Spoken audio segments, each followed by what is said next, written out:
but to be able to, was then 19 years old, understand that her mom had experienced similar traumas, and that her mom hadn't gone through therapy, and that her mom, like, that level of maturity and understanding, it's more than just healing, it's overcoming.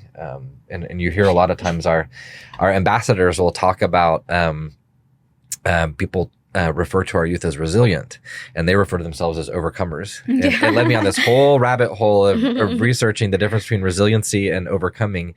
And it's interesting. Resiliency means to get through something. Overcoming means to own it. Like I took control of it. And such a great distinction.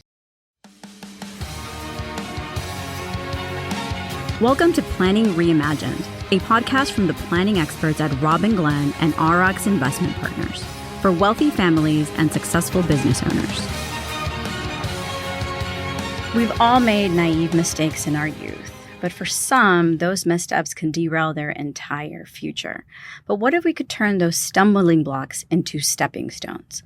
Well, today we're exploring an organization that's doing just that by not just offering these youth a helping hand, but by really changing lives and reshaping their futures.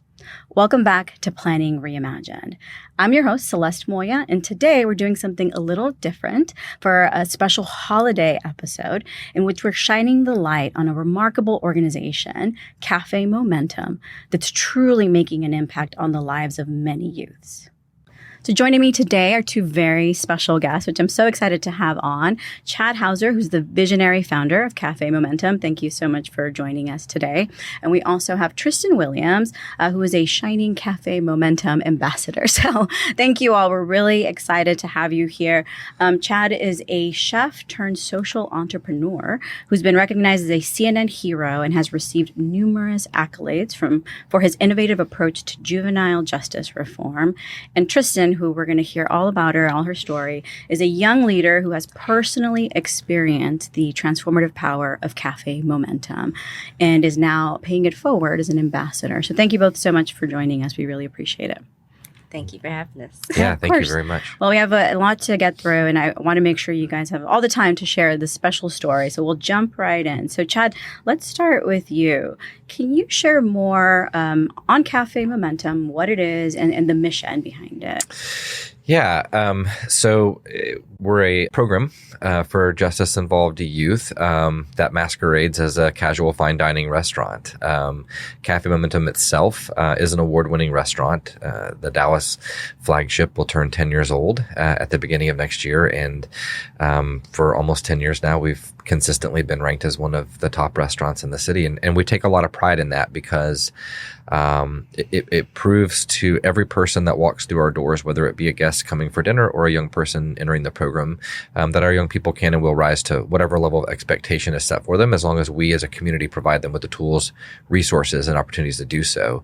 That's why it's important that we're more than just a restaurant. So in addition to workforce development opportunities and through a paid internship in the restaurant, we also have a community services center where we provide 24/7 case management, educational support in the form of a high school diploma or GED, and mental health services. It's kind of an ecosystem of support designed to holistically address the issues and barriers that had previously pushed our young people in the path to the system. Yeah, absolutely. And I had the pleasure of the fine dining I guess it's been a couple months now or a few weeks ago, and it was absolutely delicious. I mean, you would have thought you were at a 5-star or above type restaurant, right, in New York City. So you guys do an incredible job with your menu and the food as well. So if anybody is in Dallas or any of the other locations we'll talk about, I highly recommend it. So I know you still spend some time in the kitchen. I'm sure it's still part of what you enjoy doing. But what inspired you initially to kind of trade in, your chef's hat and now move over to this giant undertaking and making such an impact in the lives of so many youth? Well, I think if we had several hours, I would take you back to my childhood and learnings from my childhood and seeds that were planted, for me. But ultimately, in 2008, I was volunteered to go inside a juvenile detention facility in Dallas County to teach 8 young men to make ice cream for an ice cream competition at the Dallas Farmers Market. And the moment I met those 8 young men, I felt such a tremendous sense of shame, because the moment I met them, I realized that I had stereotyped them, judged them, labeled them. And it wasn't just that I was wrong, but it was that I thought I was a better person. Mm-hmm. But when confronted with the reality, quite literally face to face, I was wrong. That led me to spend 3.5 hours making ice cream with 8 young men. More importantly, it was 3.5 hours of these 8 young men teaching me exactly who they were, how they were, and why they were. And 2 days later, the county bused them down to the farmers market, and they were competing against college culinary students, and the public voted. And one of the young men actually won the whole competition. Oh. And when he won, he told me that he loved to cook. He told me, I just love to make food and give it to people and put a smile on their face, which I thought to this day is the most incredible way to hear a human being describe their heart. Mm-hmm. He told me when he got released, he was going to get a job in a restaurant. He asked my chef opinion on whether he should work at Wendy's or Chili's. Heeding the advice of my father, told him whoever hires you first. But it was the drive home that started a journey for me, because it was the drive home that I went from being excited to sad. I went from being inspired to frustrated. I went from being motivated to angry, because I realized immediately he was never going to make it to a Wendy's or Chili's. I knew his story, and I knew that it wasn't. He was going to go back to the same house, the same street, right, the same neighbor, all these things that had led him on a path to detention. And over the coming hours and weeks and months, just obsessively thinking through this and unpacking and understanding, kind of focused a lot on the difference between him at 16 and me at 16. And it was this acknowledgement and awareness that for each of us, our lives have been dictated by choices that were made for us before we were born. Right. Because of the color of our skin, because of the socioeconomic class we were born in, the part of town that we were born in.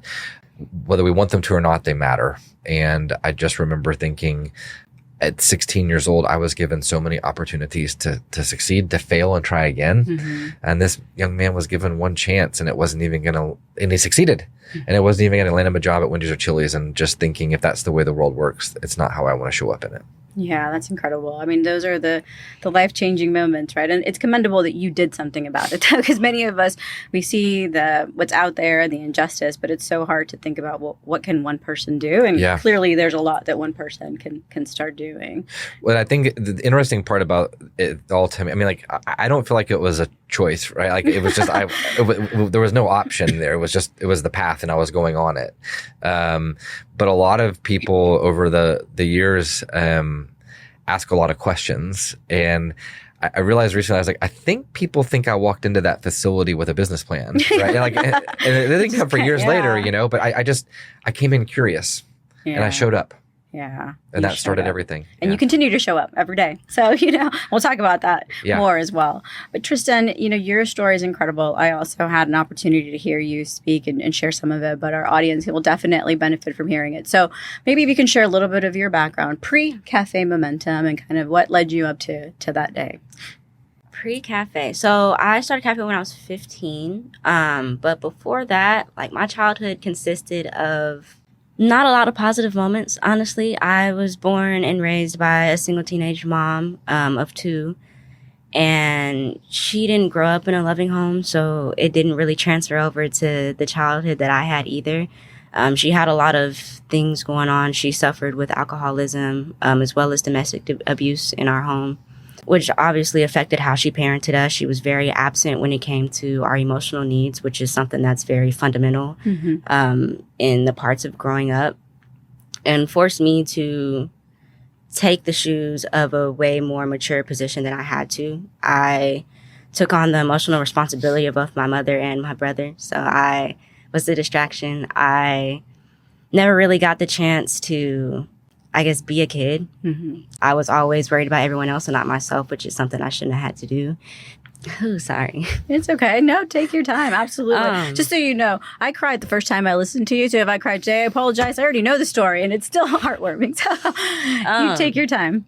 But yeah, and eventually got to a point once I got older, like all teenagers do, they get to that rebellious phase and they're like, I don't want to listen to you. But with mine, it was a bit more extreme, because I genuinely felt that anger and that resentment towards my mom, because I felt like she didn't prioritize us, which now growing up and being a mom myself, I see was very unfair to her.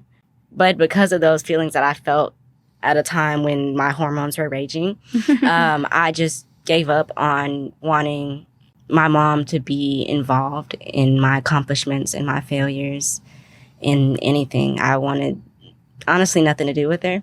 So I started running away from home. I started hanging out with friend groups that were way older than me. Just doing a lot of stuff, being around a lot of bad influences that my mom always warned me about because I swore that I could prove her wrong. Mm-hmm. And that is something that I did not do. But looking for love in all of those places that weren't meant for me led me into going into the juvenile system 2 times, actually. And my second time, I found out that I was pregnant with my first child, my son.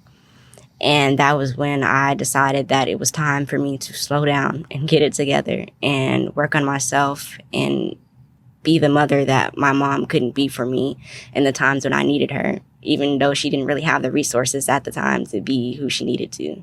Yeah, and it's kind of like that. I know it's a cliche, but a vicious cycle, right? Because she had that same background. And to your point, if you don't get taken out of that or given the opportunity to experience something different and be given opportunities, then it's going to continue to be just a cycle. So definitely, absolutely understandable.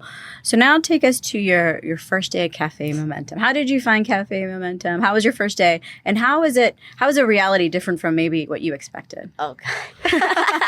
Okay. It's a more cheerful moment. No, right? No, it definitely is. So like I mentioned, my second time going to juvenile, I found out that I was pregnant with my son.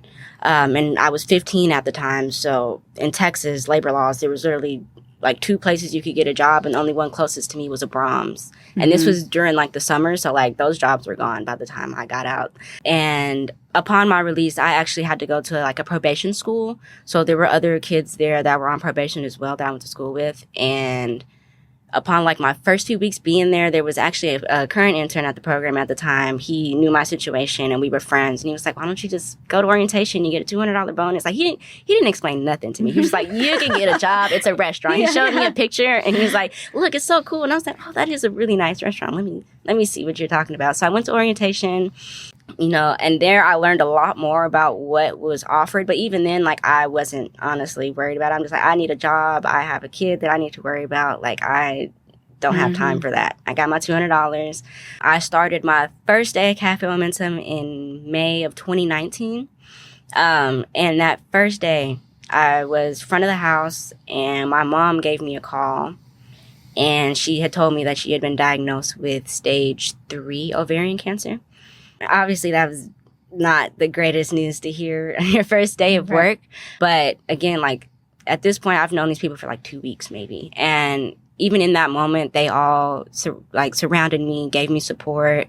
They were like, if you need to go home, like go home. Like, we're not going to make you stay here. But at that point, I was like, I feel more comfortable being here because of how you guys address that. Like, that's not something that I'm used to. Honestly, my mom didn't keep me around too many adults that were positive influences. So, and then again, like I don't want this to sound weird, but I'm around a whole bunch of white people, which is something that I'm not used to being around. Or like when you are, like, it's just like, I'm doing this for an image. I don't necessarily really care about you. But like, that's not what I felt at that moment. So I'm like, I'll stay to see what these guys are talking about. I'll stay here.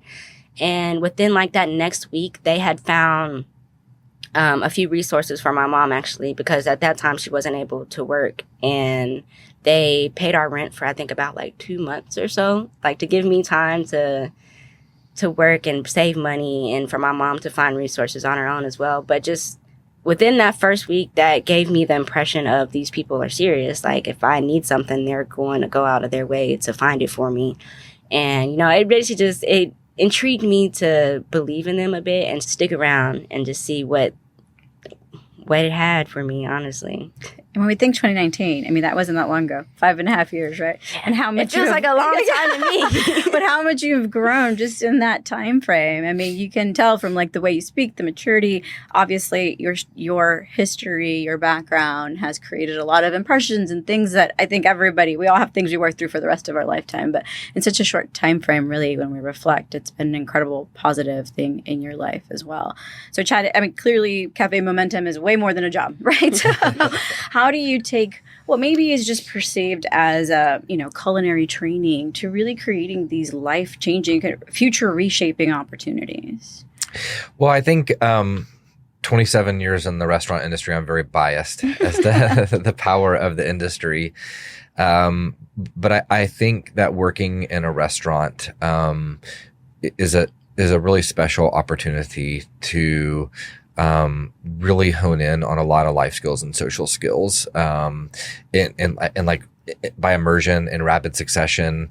We talk a lot about how our interns have to rotate through every station in the restaurant. So they spend a little bit of time washing dishes, a little bit of time cooking on the line, waiting tables, bussing tables, hosting.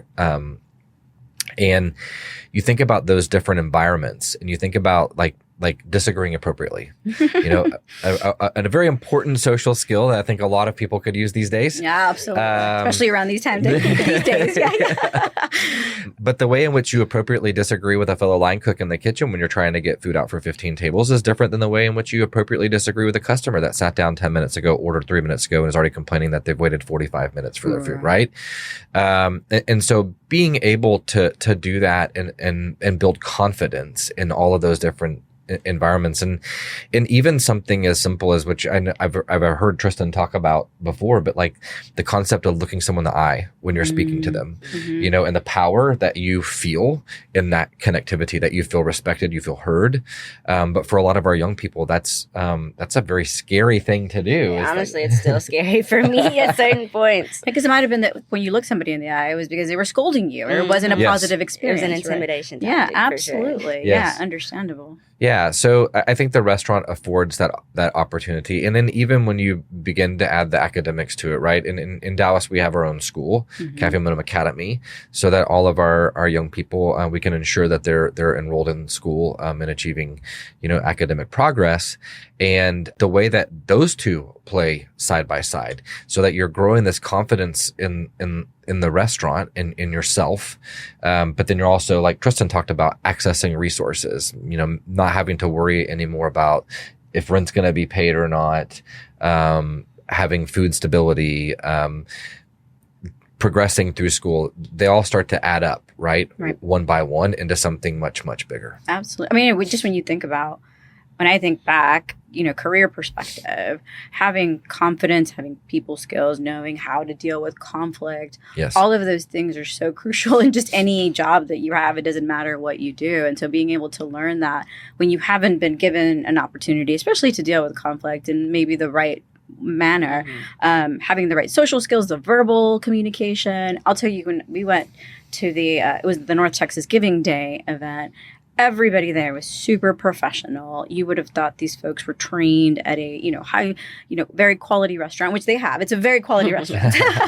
But it's, you never, if you don't go there and the background, you would never assume that that's where it comes from, right? Or that some of these youth came from a very difficult background. I think we need to record a commercial with you. No, absolutely. I will. I'm willing to. But it was just, you would never know, like, based on how professional and everything was just done in such an incredible way. Thank you. But that's really important, because it took 3.5 years of doing monthly pop-up dinners to raise awareness and raise funds to open Cafe Momentum.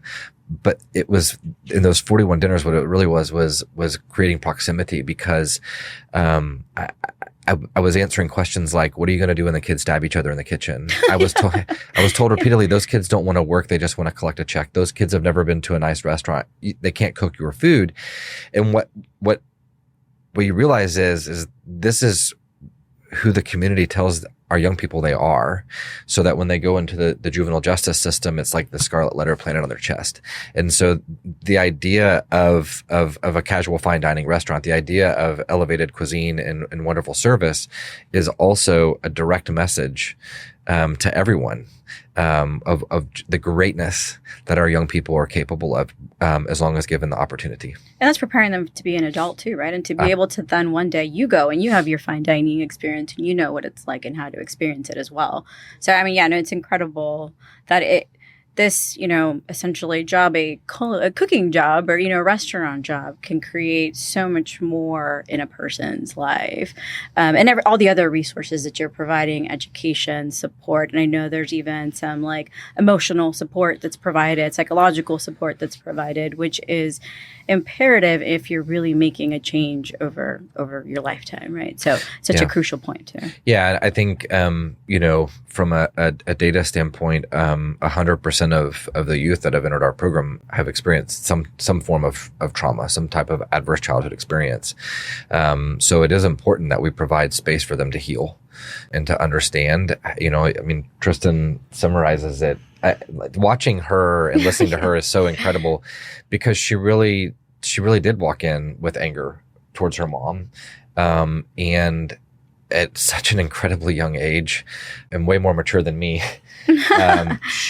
But to be able to, was then 19 years old, understand that her mom had experienced similar traumas, and that her mom hadn't gone through therapy, and that her mom, like, that level of maturity and understanding, it's more than just healing, it's overcoming. And you hear a lot of times our ambassadors will talk about, people refer to our youth as resilient, and they refer to themselves as overcomers. And it led me on this whole rabbit hole of researching the difference between resiliency and overcoming. And it's interesting. Resiliency means to get through something. Overcoming means to own it. Like, I took control of it. Such a great distinction. Yeah. Absolutely. Well, we talk about positive affirmations in our society all the time, and for pretty much your entire life, you've been getting the opposite of that, right? And so now being in a positive environment is so impactful. So Tristyn, for you, what has been the most, I guess, surprising lesson you learned through your Cafe Momentum journey? Oh, Lord. If you can pick one, but you can say three if you need to. I guess the basis of most of it is self-love. I realized that all the love that I thought I had for myself, all the things that I knew about myself, were false. They were based off of everyone else, how I wanted everyone else to think of me. It wasn't authentic at all. And Cafe Momentum gave me the space to experiment. Oh, it's so funny. Because I went through the program, there was times where I exited because of COVID, and then I came back. Mm-hmm. And during one of those stints, one of our chefs introduced me to anime. And that started the domino effect of me figuring out that I didn't know who I was at all. And then, I started taking the therapy sessions that we were having at Cafe way more serious. When they were talking about relationships, I was listening, because they were real big on respecting yourself. And I'm like, oh, I'm not doing none of this. I thought I was solid. I'm not. I started experimenting with my style.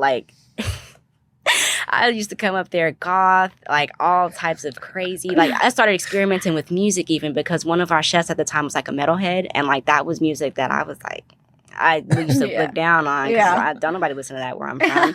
And that's one of my favorite music genres now. So it's it gave me the space to fail and to learn, and just, gave me the space to experiment, I guess, and to explore more than what I knew and what I grew up with. Yeah. Which it opened the door to a lot of other lessons that I learned, how I want to be a parent, the generational trauma, and giving my mom grace, giving myself grace, giving those around me grace. It made me want to integrate back in society. And that's why I do what I do now, why I'm an advocate, because I love myself so much. I feel like everyone else should be able to feel this feeling as well. Absolutely. That's amazing. I had the benefit of having a dad that always told me, I don't care if you fail, as long as you learn from it. Because if you didn't learn anything, then that was pointless, and that was really a waste of time. But it seems like you had your opportunity to fail, and maybe we all fail at all points in our life. Definitely. I fail as a parent. I feel all the time, but if we learn from it, if we can improve, that's really what matters. We do have documented photos of the goth phase, though. Yeah. Well, then we need to put those up. We will put those up in our podcast, as little clips, to show the evolution of Tristyn. Yeah. It's still there. Sometimes it pops out. Yeah. It's okay. It's all good. So now that we've learned a little bit, about the mission of Cafe Momentum, let's talk about the impact, because I think when you go through some of that, what it's really accomplished, once again, and not a long time frame either. You think 10 years, but that's not a long time. Right. When you're developing a nonprofit, I heard you, at the North Texas Giving Day, give the background of all the roadblocks that you have to build it up. So maybe if you can start with, share a story that kind of captures the essence of Cafe Momentum. Obviously, Tristyn is a perfect example. I was going to say beyond Tristyn. Yeah. There's anything else that, comes to mind that captures that impact? There's 1,000 of them, truly. I think about one young man who was one of the first people to go into our program. In fact, he was one of the first people to ever complete the program. And within like a 30-day span, we handed him a certificate for completing the program. And I watched him walk across stage as the first ever high school graduate of his entire family. Wow. Fast forward to this past May, he walked across stage as the first ever college graduate of his family. He's an engineer now. Wow. And along that path and along that journey, he won an award from NASA, did an internship with NASA, started a family. I have goosebumps. And no, it's incredible. But and I love his story in particular because his life continues to not be linear, but he continues to have the confidence to keep going through it. Right. Mm. It wasn't in his master plan to start a family before he graduated college, but he did. It wasn't in his master plan to take 6 years to graduate college, but it did. And here he is today. He was hired by a construction firm before he even graduated college. And it's been incredible to watch. And I'm going to throw in one more just because. No, absolutely. But a young woman who went through our program, and I'll never forget hearing her speak one time to a group. She said that her first day at Cafe Momentum, she told Dr. Heyman, our chief program officer, "I'm not here to make friends, I'm here to make money." And which she wasn't wrong, right? But she did make friends. And what happened in her time is we also watched this really cool confidence come out in her. And when she left us, when she finished the program, she went into her externship at Children's Hospital here in Dallas, where they hired her to be the concierge. Growing up, she came from a family of immigrants from Mexico. And so English was a second language. And she was always very self-conscious as a child and made fun of sometimes because she didn't speak very good English initially. But she was hired as the concierge at Children's Hospital because she spoke Spanish and English. Wow. It was a superpower that she didn't even realize was a superpower. And a couple of months ago, they emailed Dr. Heyman. She was selected as the employee of the month at Children's because she exhibited the hospital's values to the highest standard. That's incredible. I mean, to the point of finding yourself. But a clear story that I'm hearing here is that they put in the work too, though, right? You have to not just come in. You can only do so much. Cafe Momentum can only do so much to create the opportunities, but you have to be able to put in the work to be able to take advantage of it all. And let it be messy. Yeah. You know, I mean, Tristyn talked earlier about grace, and grace is a word we use a lot. And I read this quote recently that said, "Grace does not lack accountability, but it removes shame and blame." And so I think we embrace the mess. And it's okay. It's okay to have a goth phase. It's okay to have whatever we want. Like, it's okay. Yeah. You know, we're all going to work through it together. Yeah. And I know we use this in like parenting and all the things, but it takes a village, right? Yes. So how do you embrace the community to be able to really support everybody that's part of the Cafe Momentum program? Well, I mean, I think it starts with a restaurant, right? I mean, it's a public-facing entity that pulls the community in, and I think it's Tristyn kind of alluded to it earlier, so I think she's going to be even better equipped and poised to answer. But the idea that Tristyn is working in a restaurant where people that aren't just from her neighborhood are coming in to dine. You know, people from all over the Metroplex are coming in to dine, and I think it creates a very unique feeling where you begin to see yourself as a member of a much larger community, which means more resource and greater network.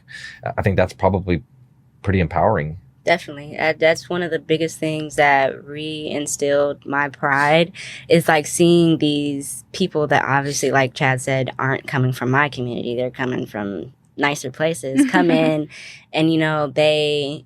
especially like when they're like regulars and they're coming back and they're asking for you, it makes you feel confident. Because like I said, when I first started the program, I was in front of the house. I hated talking to strangers. And like, there's like a whole spiel you have to like, it's a process. I'm like, I want to cook, put me in the kitchen, but like, we can't. So you kind of have to, you'll figure it out essentially. But that's speaking to strangers and talking about myself and being asked questions about myself, which is something I still wasn't used to. It made me feel confident in my abilities. And even like outside of the restaurant, because we used to do like enrichment activities, which was a part of like our progress in the program. And they did like a lot of partnerships with community, other nonprofits or just community organizations. And like when they learn about us and like when we start talking about ourselves and what we've been through, like that creates that connection. And like, oh, well, I would have never thought about that. And like they tell us about themselves. It's like, I never really had the space to think of life outside of what I'm going through. Right. And that makes me, it built compassion in me for the issues of others, because I was raised in a family where it was more so like, you worry about yourself. No one else is going to worry about you. So worry about yourself and yourself only. And that isolated me a lot. I didn't really have friends before I came to Cafe. I was by myself. And doing those small things eventually added up. It's like, well, I want to have friends. I want to be outgoing. I want to talk to people now. I want to connect. I want to be a part of my community. Even like now, I'm still working on it, but I just recently like figured out that I want to be an attorney now. And before that, like I want to be a police officer because I want to be in my community. I want to be the face that these youth and these people are seeing.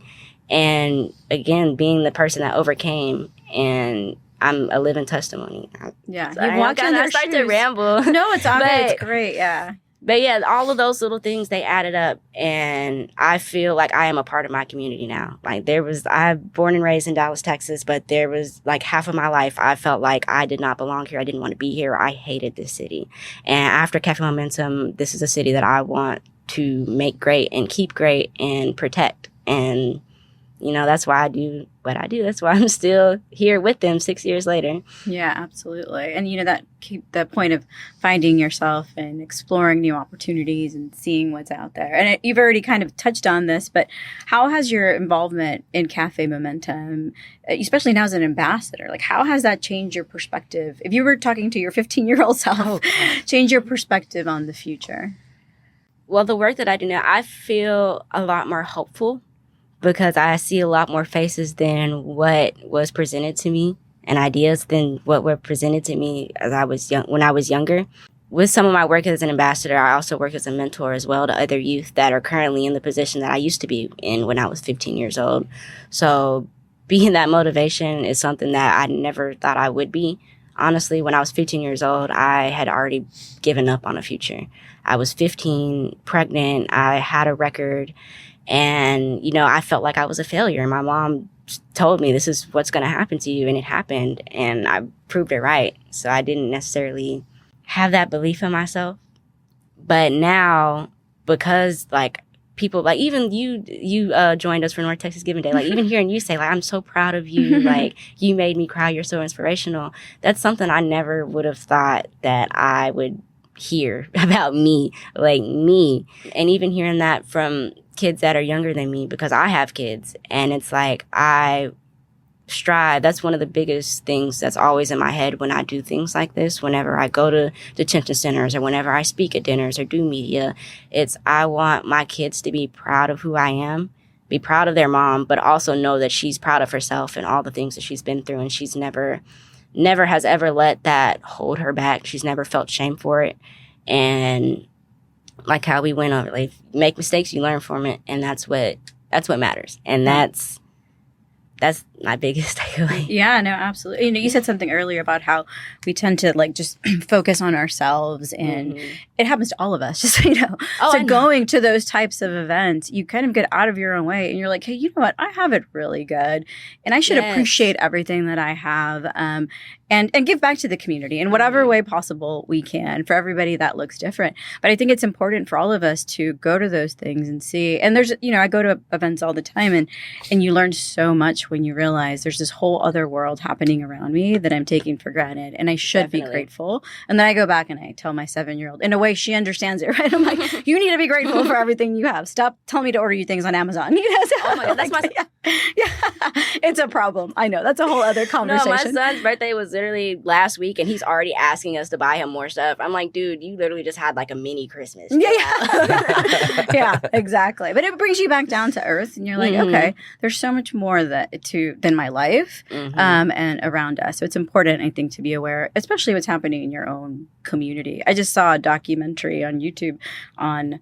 the Dallas Underground. I And just watched that too. and you think like, oh, I live in this town and my neighborhood is fine. And then you see like the reality of the situation. And it might have been youth that didn't have an opportunity, right, to take advantage of something like this. So yeah, it's the reality of the world we live in. So Chad, as you were, kind of building up Cafe Momentum, I got to hear a little bit about this too, but what was the biggest challenge that you experienced and how did you get past that? It's the stereotypes, it's the perceptions. For me, mentioning earlier all the things that I would hear people say, and it's not like one person said it, right? It was repeatedly said to me. And I remember thinking, if you actually took the time to meet these young people, you would never say that about them.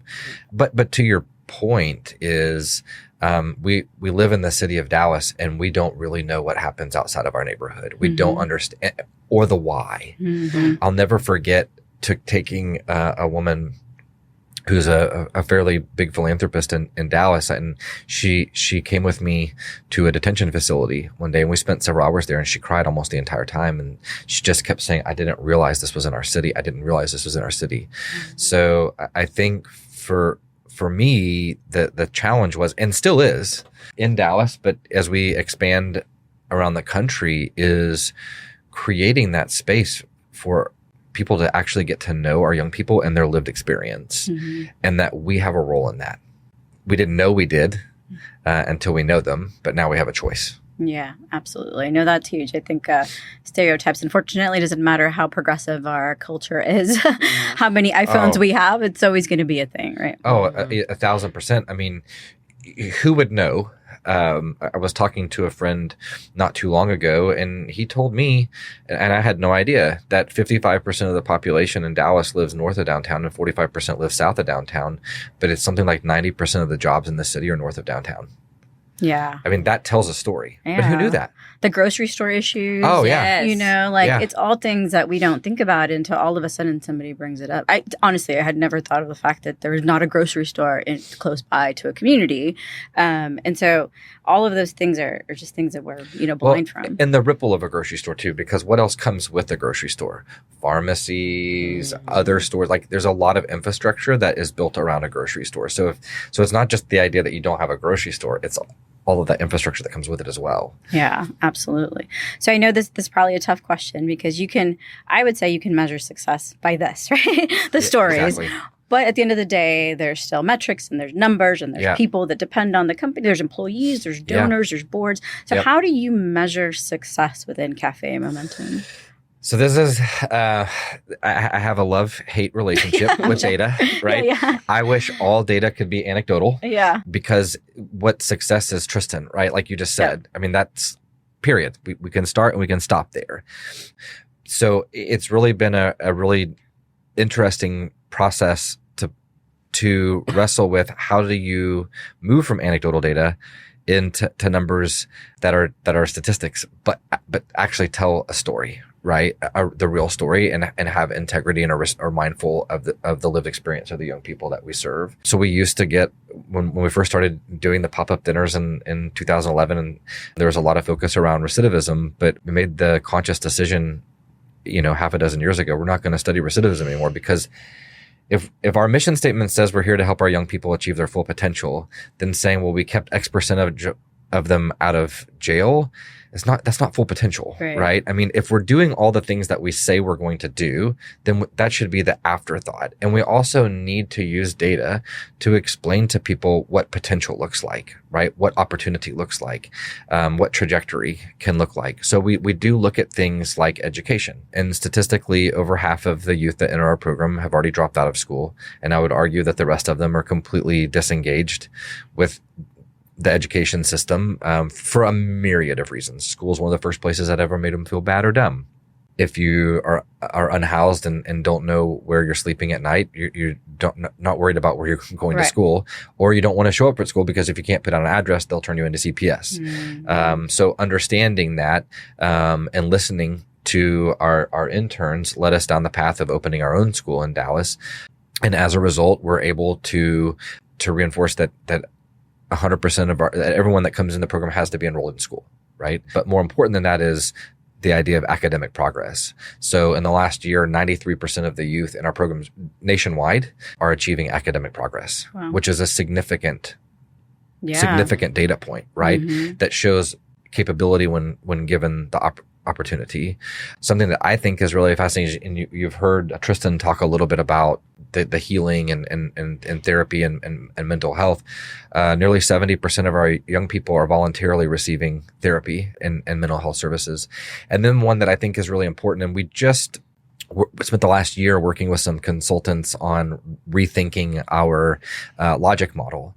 And what we ended up putting as one of our outcomes was exiting the justice system, which is different than recidivism. But I think it's an interesting statistic because if you actually look at that at a macro level, I think it's somewhere in the ballpark of 80% of adult prisoners in this country started off with a juvenile record.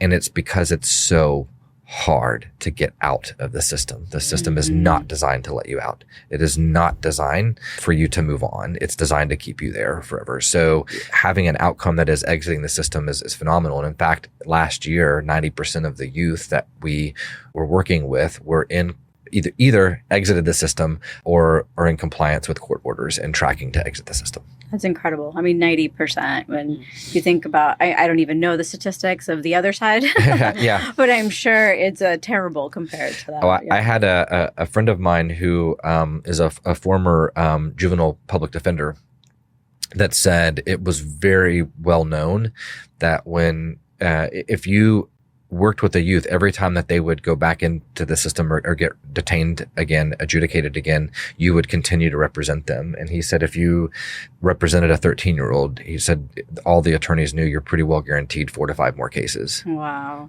Yeah. Just while they're a juvenile. The financial incentive of not really improving the system, right? Just keeping it going.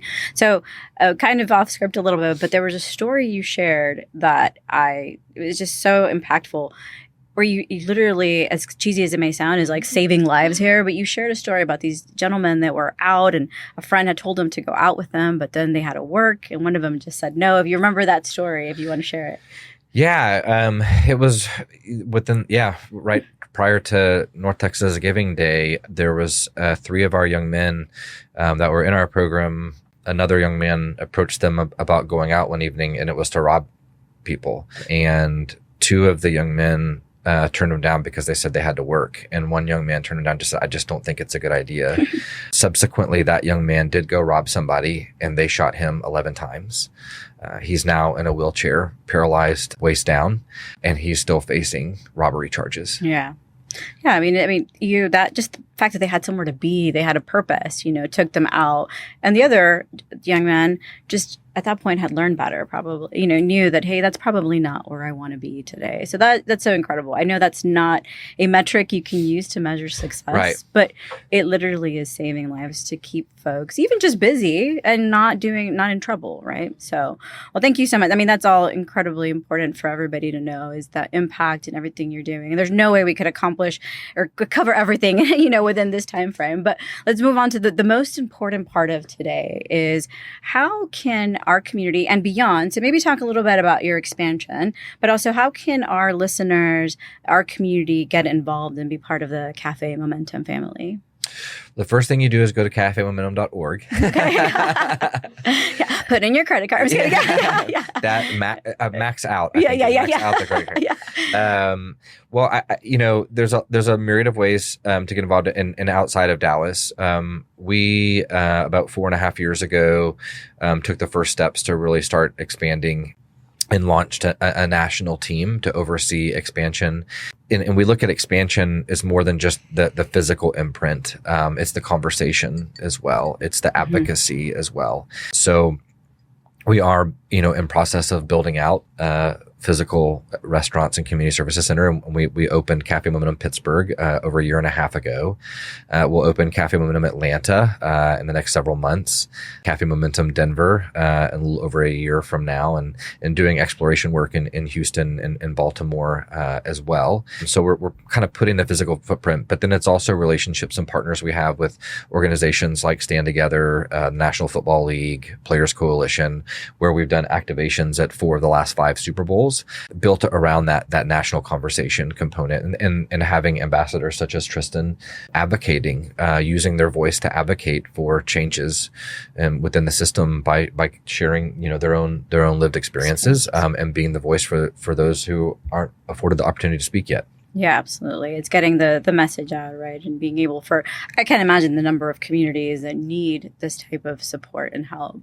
So Tristyn, if there's somebody out there that's considering supporting Cafe Momentum, but maybe they're on the fence, like what would you say to them about, how their contribution can really make a difference? I would say if you're on the fence, get off of it. Jump over, please.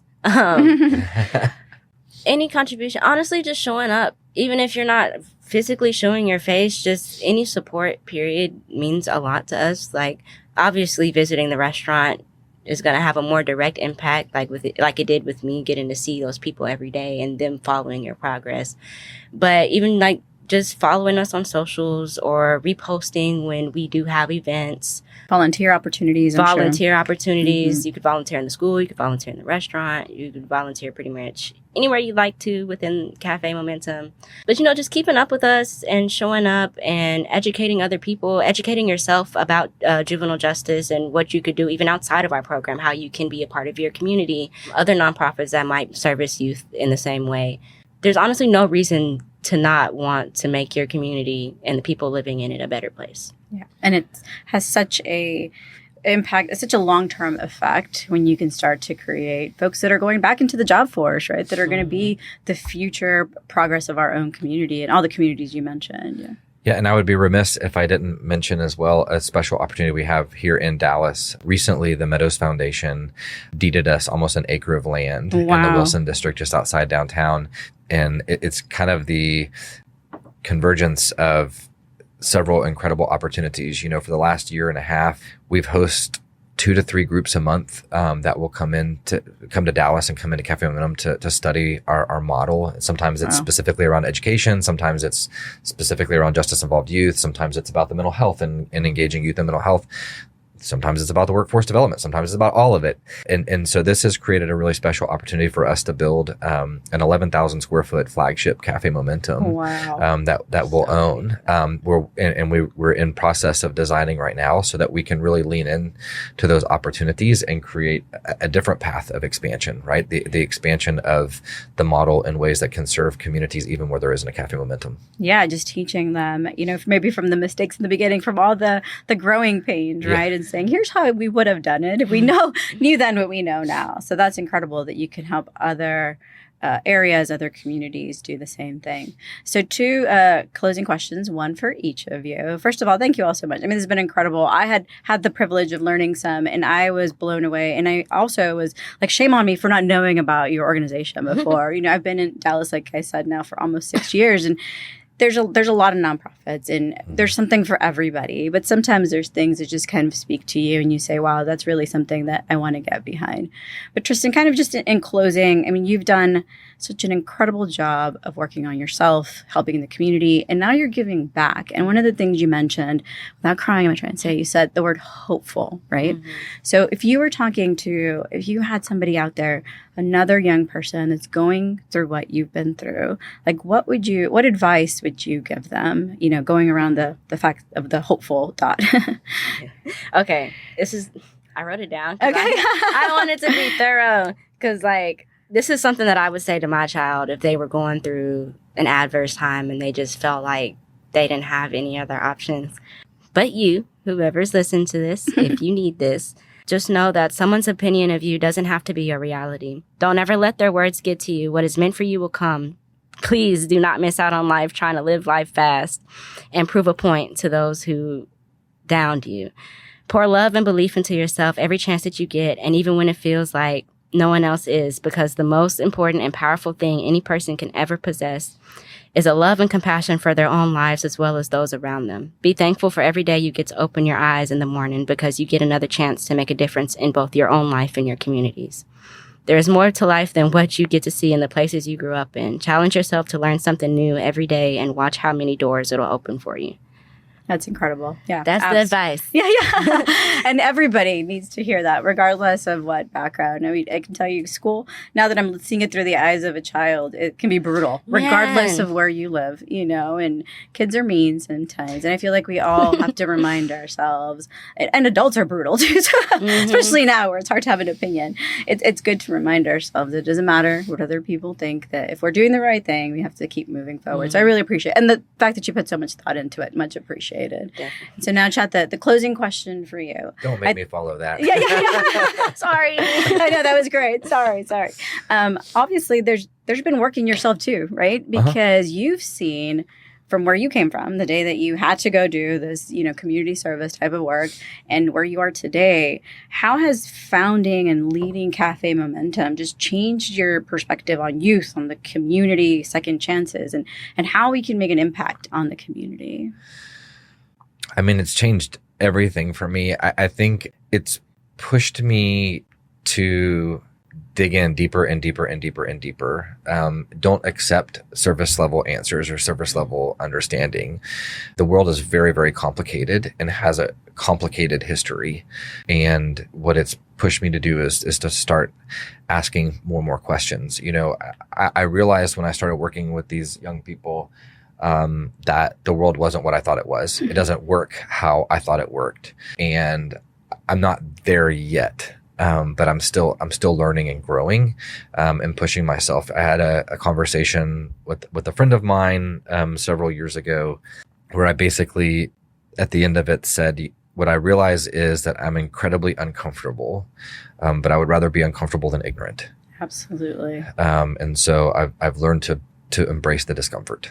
That's incredible. That's great advice. Not to talk about my dad again, but he would always tell me that. I'd be like, get comfortable being uncomfortable. Yes. That's the only way you're ever going to accomplish anything. And it's so true. If we just live in our bubble and don't accept reality, and learn about what's happening around us, it's easy to just get absorbed into our own little problems. But there's such a bigger world around us. Truly. and the lessons that Tristyn and all of her fellow interns and ambassadors have to teach me and the world is pretty incredible. Yeah, we just need to listen. They teach us too, just so you know, when we're sitting there, even in the audience or even today, we learn from you. So we really appreciate everything that you've both done, obviously from starting Cafe Momentum to having the courage to be out in the community and be an ambassador and want to give back. You had the courage not only to be a part of the program, but to work on yourself. That's a huge thing to do. So kudos to you, and thank you for all you've done for our community as well. So thank you both so much for the stories. I'm sure everybody's in tears now, so it's fine. They'll just take your credit cards, go on websites, and we will be sharing all of your contact information as well. So thank you both. We really appreciate it. Thank you. Thank you very much. For our audience, if you are looking for a way to make a difference this holiday season, consider contributing to Cafe Momentum. We will be including all of their contact information and donation links in our show notes. And remember, supporting Cafe Momentum isn't just a contribution. It really is providing these youth with some life-changing opportunities. Join us for our next episode, in which we go back to our kind of regularly scheduled programming. We'll be talking about some charitable strategies to maximize your impact.